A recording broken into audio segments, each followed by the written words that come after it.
Welcome to Retired Life. Wish you were here, the podcast for people 55 and better who believe retirement isn't about fading out, it's about leveling up. I'm Kim Lee, and today we're stepping into a bold and thought-provoking conversation. Before we begin today's episode, we'd like to thank our sponsor, Pool Engineering and Surveying. At Pool Engineering, building strong communities starts with strong foundations. Serving Florida for decades, their team provides civil engineering and land surveying services for commercial developments, residential planning, and infrastructure projects that shape the places we live and work. Whether you're developing property, expanding a business, or planning your next large-scale project, experience and precision matter. You can learn more at pool-eng.com. And now let's get into today's conversation.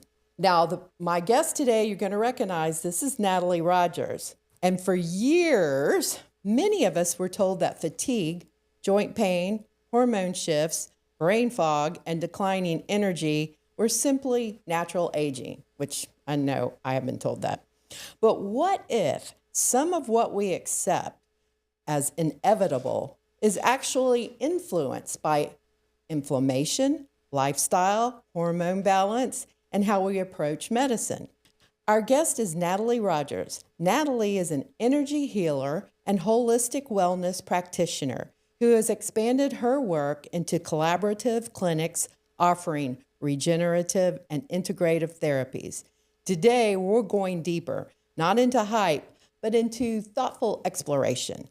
This episode is educational, and it's about awareness and informative decision-making, not medical advice. Natalie, welcome back, and let's begin with this big question. When people go, I'm just getting old, do you agree? Well, to an extent, yes, because this house that I'm living in right now is not the same house that I lived in when I was 20 or 30. And so, yes, as people age, we can talk about biological age and chronological age. So those two things can be completely different. So I think that's kind of where we're headed with our discussion today. Yeah. So chronological age is the number of years that you've been alive on the planet. And that's pretty easy to calculate because we do have your birth date, and then we can tell you how long you've been on the planet. Your biological age is a completely different number. Sometimes it can be higher than your actual chronological age, or it can be lower. So your lifestyle choices do make a difference. And some of the stuff that goes on in our lives, we don't have control over. And so perhaps some of those things were contributing factors as well. So what our goal would be is to try to have a lower biological age than our chronological age. Or maybe it's even Steven. Yeah. And maybe it's just whatever it is. But the feeling that we get when we wake up, that's the main gauge, I believe, is when you wake up in the morning, do you have energy? Do you have enough energy to do all the things that you have to do during the day, and then have energy left over at the end of the day to do things that you just want to do? You don't want to be somebody that is so worn out, by 5 o'clock that you can't do anything else. That would be a lower quality of life. That's my own feeling. And everybody feels about this differently. And of course, everybody's a different person. So our values differ. Some people don't mind that. Some people say, you know what, if I'm tired by 5 o'clock, I just go to bed at 7:30 and, that's what it is. But there are other people who want a little bit more out of life. They want to extend what they do during the day. And for those people, the types of things we're talking about today might be very interesting to them.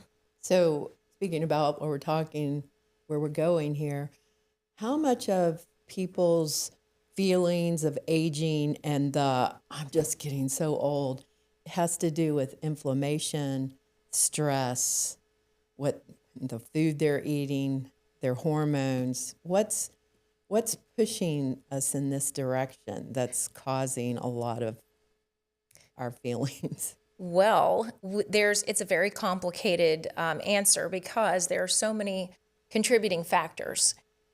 You know, what your expectation is driven by your experience.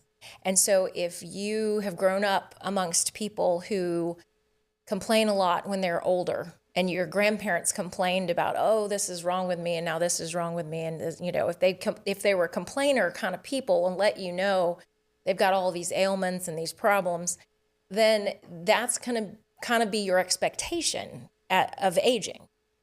And if you happen to grow up in a family that doesn't complain so much and instead just sort of perseveres, that's the family that I grew up with. So my grandparents didn't sit around and complain and moan about things. They got up and they just pushed through. Now, granted, these are people who lived through the Depression and a lot of really It doesn't seem like horrific things. They went to the doctor as much. No, they did not. Didn't. No, they just didn't go to the doctor because everyday small ailments or maladies or little things, they had a homeopathic way to fix that. And so if they had a cold virus, they would stay home. They would do logical things, drink a lot of fluids, rest a lot, eat the chicken soup. I mean, that's the best remedy still known to mankind. But take a lot of vitamin C and just rest and let the body do what it's supposed to do, because we have this amazing healing mechanism that was put here by somebody way smarter than us. So you are an incredibly healing mechanism yourself. So if you just put yourself in the right position, you can do that. So my grandparents were these sort of people who really pushed through things, and they took care of themselves at home and rarely went to a doctor. So, it's whatever your experience is sort of starts to drive how you think about things. And so it wasn't a habitual thing for me to go to the doctor.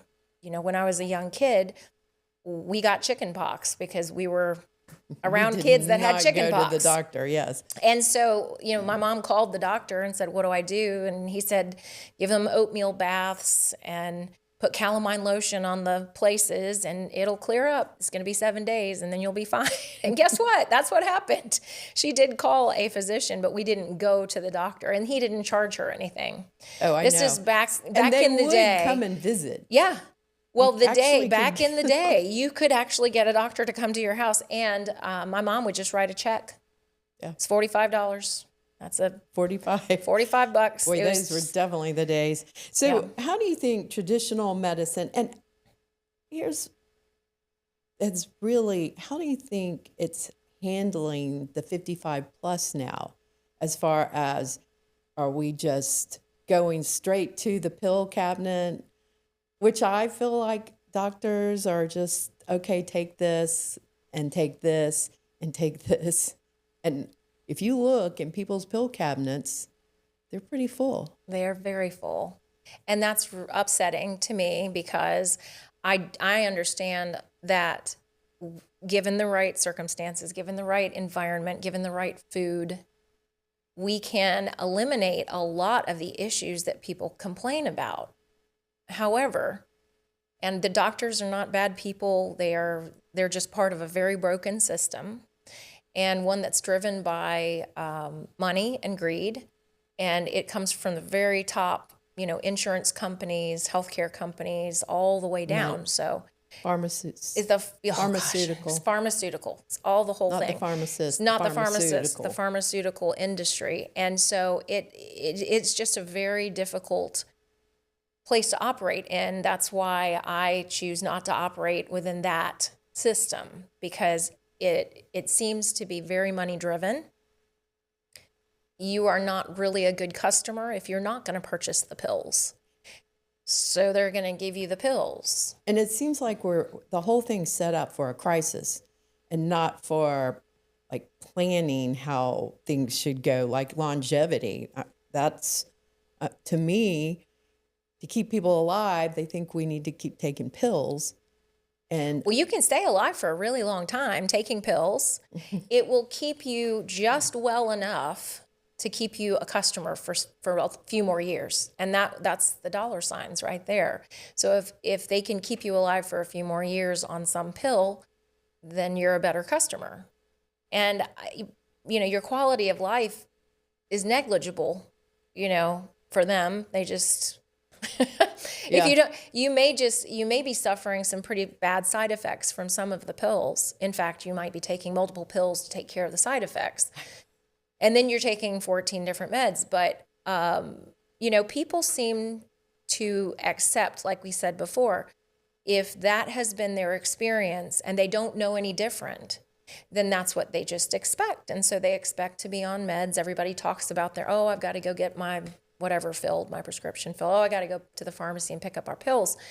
And so because that is so much of our culture here, that it has developed into this thing, there are very few people on the planet right now who think differently. And so hopefully people in my field of healing and wellness, the more naturopathic way, hopefully we can educate folks so that they have choices. They know that they can actually do something different.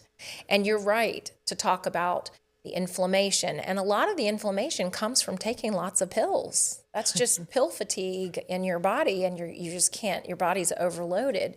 But the inflammation, some of the foods that we consume, the processed foods and fast foods that we consume will also contribute to that. And then we also have all of the marketing that's done about all of the medications kind of plants that seed in someone's head that they need that. It says, ask your doctor. And so, of course, you go in and you ask your doctor. Yeah. And, of course, they say, I got sure, a pill for this. Yeah, this might be right for me. Dropped off this morning. And you are paying the doctor.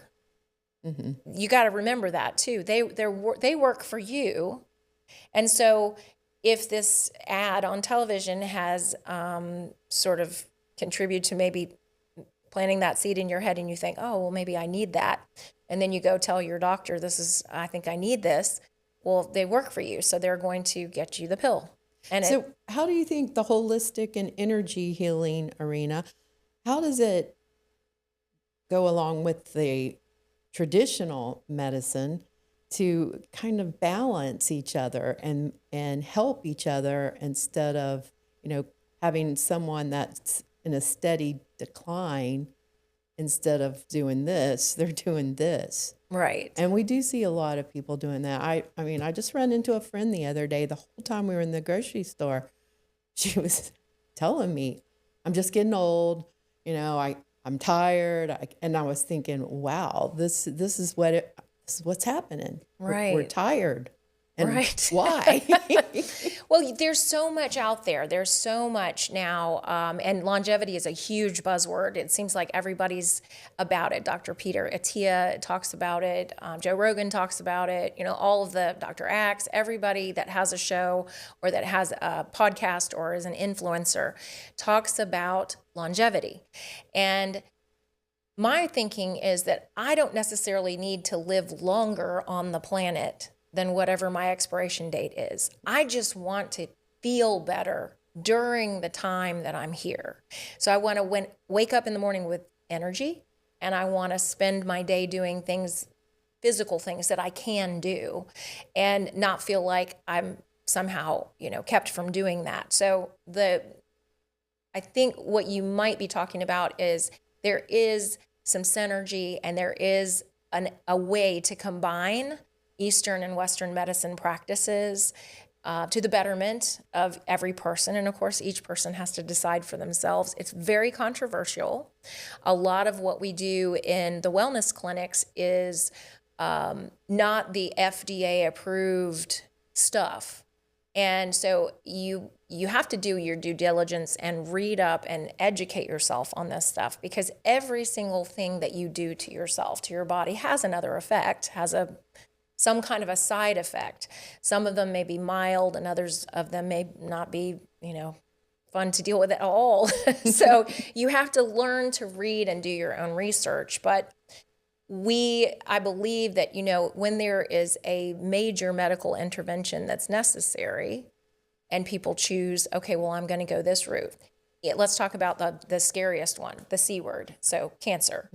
So when people get a diagnosis of cancer, the Western medicine menu is to just put you on this path and you get the biopsies and then you go and get the surgeries and then you do the chemo and the radiation. We know what that looks like because we've all lived through it. Everybody on the planet has observed it, and even in their own families maybe, if not a close friend and maybe themselves. So we know what the traditional Western medicine route is to dealing with cancer. But there's a whole other choice out there that has to do with Ayurveda and getting the body very alkaline, cutting out all animal products, cutting out all sugar, because those are the things that the cancer feeds on. And so if you get very alkaline, if you can get the body very, very alkaline, a lot of times you can help it heal itself from a cancerous state. So everybody has to pick their own path, and sometimes people will do a little bit of this and a little bit of that. So they'll combine them in their own unique way of handling it. And I think that's great. I think it's wonderful for people to try things, especially if it makes them feel better during the process. And you know how sickly people feel when they do chemo and radiation. It just destroys their energy, destroys their immune system, and they have what they call good days and bad days during that process. So if there's anything that a person can do to help them get through that, if that's the decision that they make to go through the radiation and the chemo and the surgeries, if there's a complementary type treatment that is a holistic wellness treatment that maybe helps them with their quality of life, then obviously I'm 100% for that. It's a very individual decision. And you really have to read a lot. You just have to become your own amazing nerd researcher. So what if someone comes in and goes, hey, Natalie, I'm so tired in the afternoons. I don't have any energy and I have serious brain fog. Okay. I can't remember when I'm going from, okay, this is me. This is totally. You're so funny. Hypothetically, let's say you have someone asking for a friend. So I go from one room to the next room. By the time I'm in the next room, I don't remember what I went for. So I have to go back and see if I can spark my memory. If someone comes to you, what's the first things you try to determine, and where do you go with it? So it's very complicated because we are very complicated mechanisms, but it's very easy to sit down with somebody and just start talking, start the conversation and just say, well, take me through a typical day. Take me through a typical weekday, and then take me through a typical weekend day. And they will reveal many, many places where I find out the things that they're eating, the sleep habits that they have. Sleep hygiene is really important. I find out what it is that they're doing physically. Are they challenging their body? Are they lifting weights? So women need to be lifting weights. After 55, we need to pick up heavy weights. And you don't have to pick them up a lot. You can just pick it up 3 times, do a little suitcase lift 3 times with some really heavy weights, can stimulate your body to kind of kick back in. And so that you might be able to alleviate some of the brain fog and some of what's going on, the tiredness, that you feel, the fatigue. Some of that can be alleviated by just simply shifting what people do physically. So you can go through the day and say, well, you might be having an afternoon slump because maybe you just ate this and your body is really tired as it's digesting. And so people will reveal kind of what's going on with them. And I just make notes as people are chatting with me when I do a consultation. And then we start to attack it in different ways. Now, there are some people who, for their own personal reasons, they do not want to change their eating habits. And, I just let them know that that's 80% of the issue. And 20% is the movement. And so I can help them design a whole workout routine for them. But you cannot out-exercise a bad diet. You just cannot. Because the building blocks that you put in your mouth, that you drink and eat, are what you are made of. And so those things are what contribute the most to people's fatigue and inflammation and I'm having tiredness. such a problem right now so I have always been on well water, always. I grew up from very young all through my adult life, and then I moved into this area, and it is water that is chlorinated and everything they do, and I can't drink it. So I was buying bottled water, and then I find out that the plastics in the bottles are causing a problem as well. Right? What are you going to do? I'm like, what am I drinking? Yeah, it's the hardest. Those are one of the hardest things to deal with. The water issue is a hard issue to deal with. There are a couple of companies that bottle their water in glass. You can find the glass bottles, and you can purchase that. And then, so what I do is I purchase the glass bottles.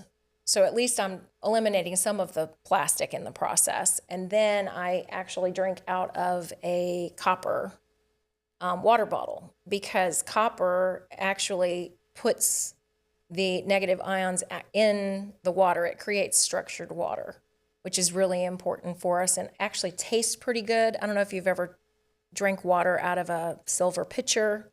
It sort of has a different flavor. It has I can't really describe it to you, but it tastes good. It just tastes good.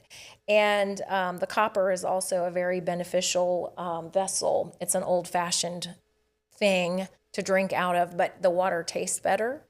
And the structured nature of it is more nourishing for the body. So water is a very complicated issue, because if you're not drinking from a municipal water source, it's expensive to go buy the bottled water. And to your point, if you buy the plastic, cheaper bottled water. Supposedly there's millions of pieces of plastic. The microplastics stay in your body forever and ever and ever. But I know a lot of people that have been drinking bottled water for a long time. It may not shorten their lives, it may just be there in their tissues, and it may not bother them. We're so different. Everybody's body reacts differently. And someone who drinks out of plastic might develop some kind of an autoimmune disorder or something random because their own chemistry just doesn't agree with the water or the bottles. But another person, it might not bother them at all, and they live a very long, healthy life. So this is the other thing that's so tricky about this topic, is that every person's biology and biochemistry is so very different. You just don't know unless you try things for yourself, and then you make an educated guess on, is this feeling good? Do I want to continue this? Or do I say, you know what, it didn't do enough for me. I don't think I'm going to continue it. That's why it's really great to get the education about what's out there and what you can try, because what works for one person may not do a darn thing for another person, but for the other person, maybe it saves their life. What do you think about the hydrogenated water? I mean, everybody in my family has a hydrogenated water bottle. So, you know what? That's another thing about the whole water situation. You can get very, very fancy about your water. You can buy all kinds of apparatus. You can buy a whole house system. You can buy a system that just does the sink water. You can carry a water bottle that does it for you, all of these different things. And it's all up to how much you want to spend. Honestly, how much do you want to spend on that? Because I know people that will drink tap water, but they have enough money to spend on peptides every month. So their choice is to spend what money they have, the extra cash, they spend it on amino acids that are helping them feel better every day. So maybe they're, drinking municipal water that doesn't taste great. It's probably not the best water, but they're doing a different type of health intervention for themselves. 6 of one, half a dozen of the other. It's impossible to be perfect, and it's also impossible to know exactly the right combination of all of the things. You just have to keep trying different things. So it's not a cookie cutter situation. Okay, you brought up peptides. A lot of people I know, not myself, I have not started taking peptides, but explain what peptides are and what people are using them for. Okay, so a lot of wellness clinics offer peptides. These are small chains of amino acids, and they work as sort of an enhancer mechanism to help your body do the things that it used to do. So for instance, there are a couple of peptides. One is samorelin and the other is ipamorelin. So peptides are amino acids. It's short chains of amino acids that are held together by covalent bonds. This sounds like a science I know. science class. I'm just picturing. that happen during a dehydration process. And so this different peptides act as a way to stimulate processes in the body. So for instance, everyone has a pituitary gland. It is called the master gland because it manages a lot of body functions, lots of different parts of the body. Control Central. It is like Grand Central Station. And one of the big things that the pituitary gland manages is the secretion of growth hormone. And growth hormone is what allows a baby to become an adult, because we need that stimulation and that growth hormone to be circulating in the body so that the body will reach full height. And to give you an example of that, are you familiar with Messi, the soccer player? Yes. Okay. So Leo Messi, as a child, had a malfunction in his pituitary, and it did not produce enough growth hormone. And so his height was stunted at some point. And they told him that he would probably not ever reach full adult height. And so they had to administer growth hormone in order to get him tall enough, and you go ahead and incentivize the body to continue growing so that he would get to adult height. And so sometimes there is an issue we don't know what causes it, if somebody doesn't have enough growth hormone in their body. Growth hormone got a really, really bad rap years and years ago. Remember all the bodybuilders that were on growth hormone. And so there's this, a whole thing about people doping in sports and all that stuff, because if you take growth hormone, you can increase the size of your muscles, therefore increasing your strength, therefore increasing your speed. It makes you into a superhuman person, actually. Growth hormone is amazing. It's what causes teenage boys to sleep for 14 hours. So it will enhance your sleep. It really enhances the sleep situation. So peptides, by taking those. So you can take peptides that will work on, so samorelin and ipamorelin are two of those that influence the production of growth hormone. So rather than taking growth hormone, which is doping, you take the ipamorelin or the samorelin, and it stimulates your pituitary gland to tell your body to make growth hormone. So instead of injecting growth hormone into your body, you're just telling your pituitary gland, hey, would you please make more of this, because it really helps me with my quality of life. So how is it tying into longevity, the conversation about longevity? So there are so many peptides. It's become like a boutique kind of thing. Boutique. Yes. In fact, there was a realtor or somebody out in California, and they used to do B12 shot parties, where they would give, if you came to the presentation, you'd get a free B12 shot. If you came to the presentation, you'd get free Botox. If you came to the whatever. Now the big thing is peptides. So you come to the presentation and you'll get an NAD shot. It sounds scary, but it's becoming a little bit more mainstream. So people are not. Let's look at another peptide, GLP-1. Okay. That's a peptide. I've heard that a lot. That's a peptide. Okay. So, and look at how prevalent that is. That has just become totally mainstream. I mean, you're watching television and you see umpteen million commercials on television about GLP-1s. So there are so many different ones. They all have different functions. There's one that enhances your libido. There's one that enhances your body's ability to heal itself. BPC 157 helps stimulate the repair of muscle tissue, tendons, ligaments, and even the gut. So if you're having a situation where you have poor gut health, sometimes the BPC 157 will help.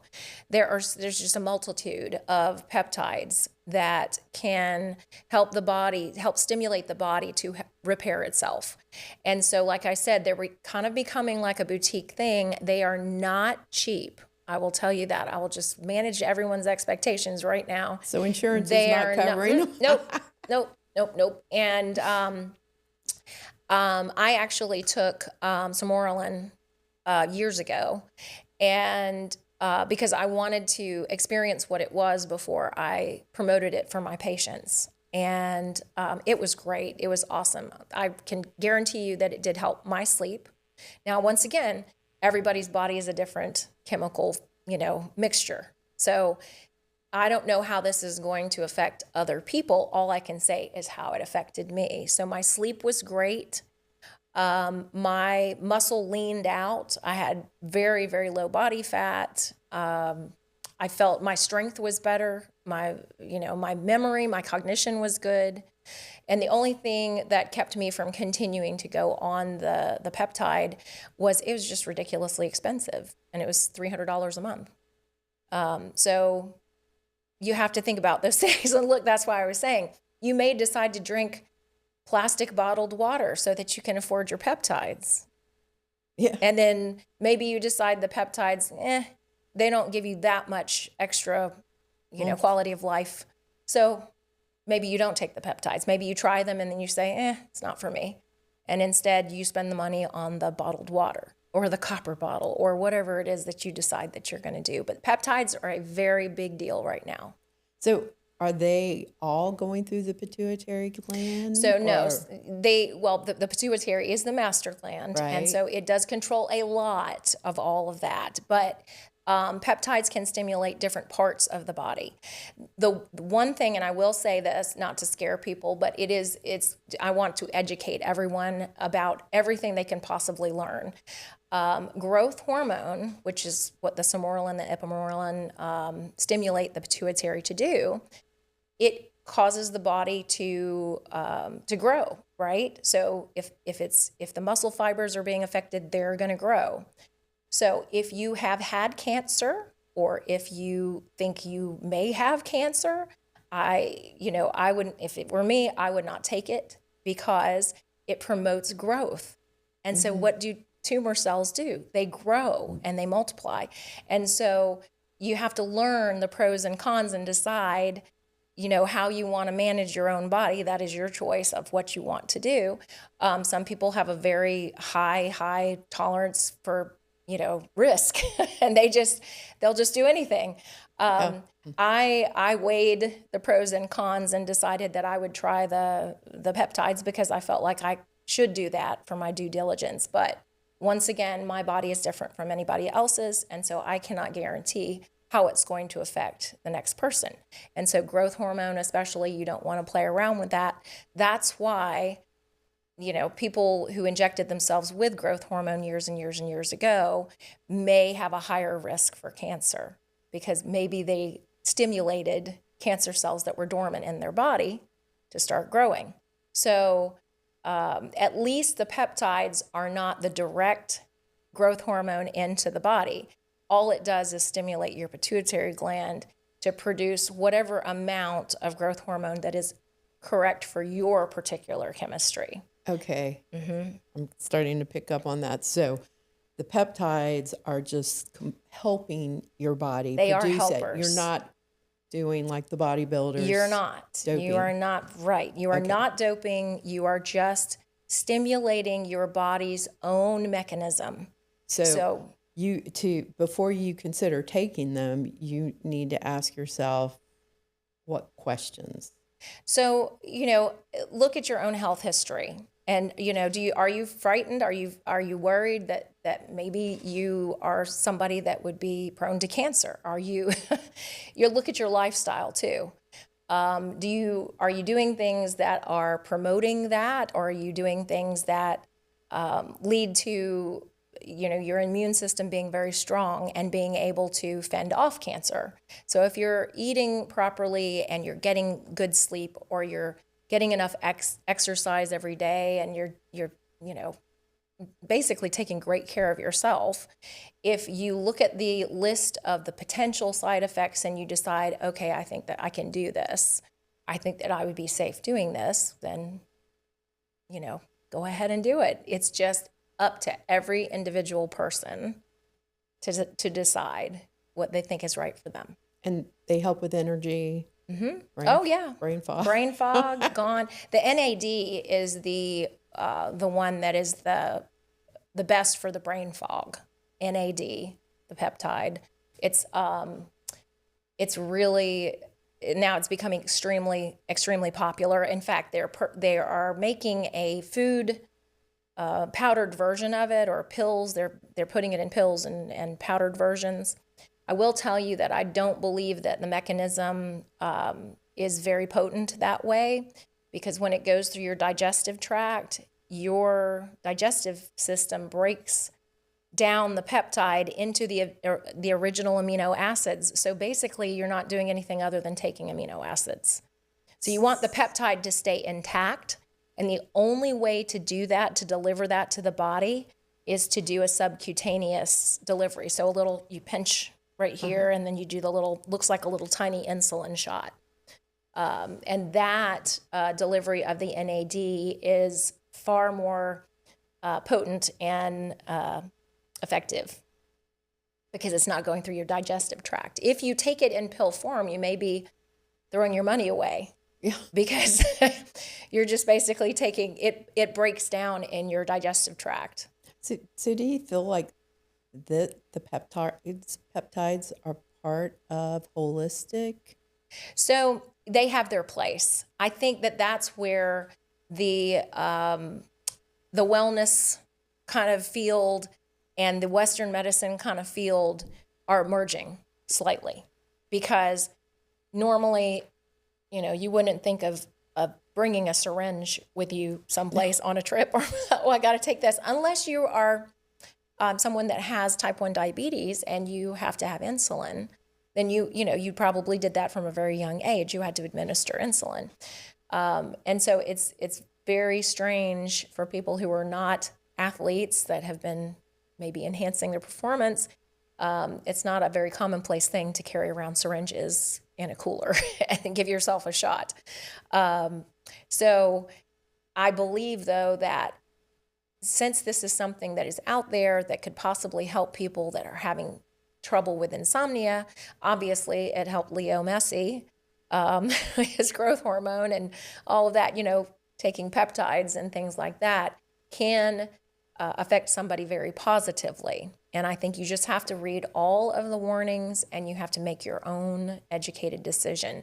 But the clinics, most wellness clinics, offer peptides and B12 shots and hydration IVs and the whole gamut. So they are available to people in the wellness arena. And once again, it worked for me. It was a great experience for me. I can't say that that's how it would work with someone else. They just have to try it for themselves. What about the PRPs, the platelet-rich plasma? So that is so cool. So you can actually take. So there's a big deal about tissue. So you don't want to actually have something that doesn't work for your body, right? Mm-hmm. So wouldn't it be cool to take some of your own tissue? So for instance, I had an accident. I ran through a sliding glass door, a plate glass door, when I was a kid. And I lost all the skin on the outside of my left pinky. And they took a skin graft from the outside of my left foot and put it here, and rebuilt the whole side of my hand. And so it was fantastic because that's my own tissue, and they just put it right back on there. And so it worked really well. My body said, hey, we recognize that. and there you go. And I have a pinky back. And the same thing can be said for PRP, or platelet-rich plasma. So if we take several vials of your blood and we spin it down several times, and we get just the very, very, very concentrated platelet-rich plasma, we can re-inject that into different parts of the body, maybe the knee or the shoulder or the elbow. If somebody has got even a small amount of tissue left, so for instance, the meniscus is a very common injury.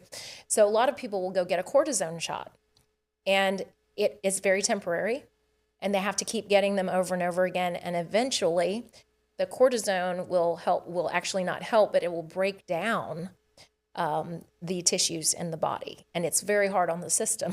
So while it may give you temporary relief, it is not the answer. Some people have really, really good results from PRP, where they'll go and they'll get their own plasma spun down and re-injected in different places of the body.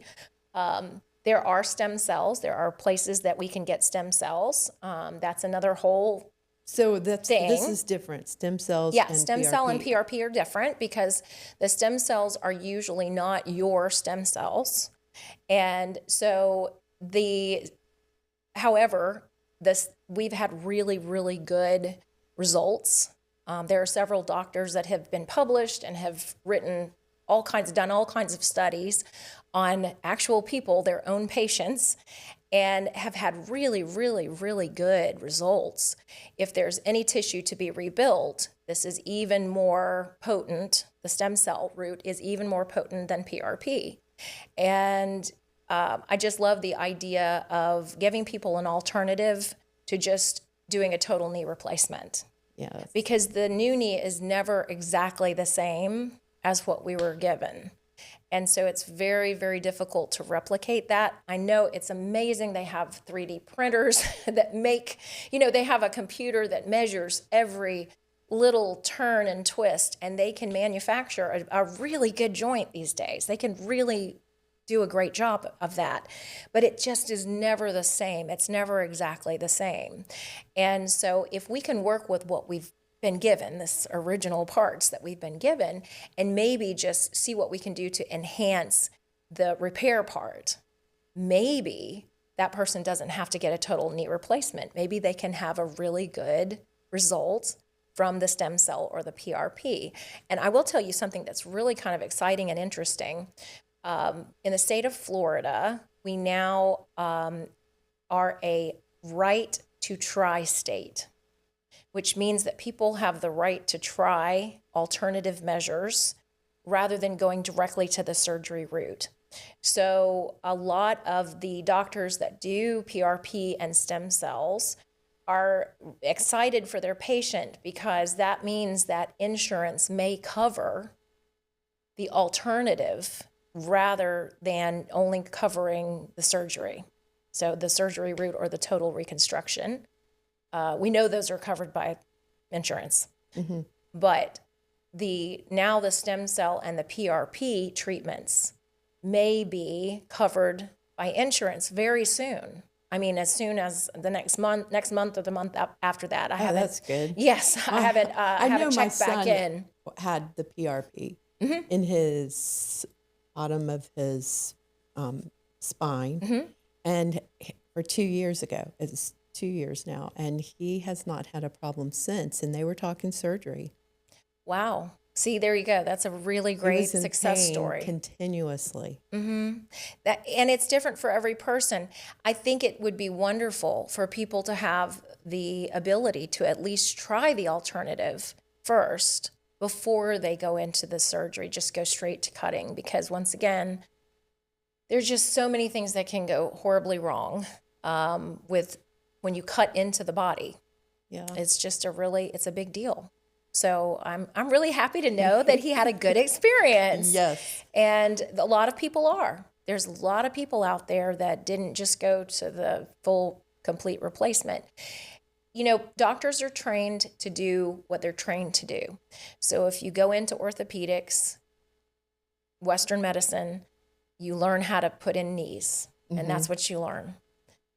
You know, maybe you... So this is a part of the holistic, the PRPs. And the PRP and the stem cell cells. is a part of the holistic stuff because it doesn't involve cutting open the body and replacing what's there.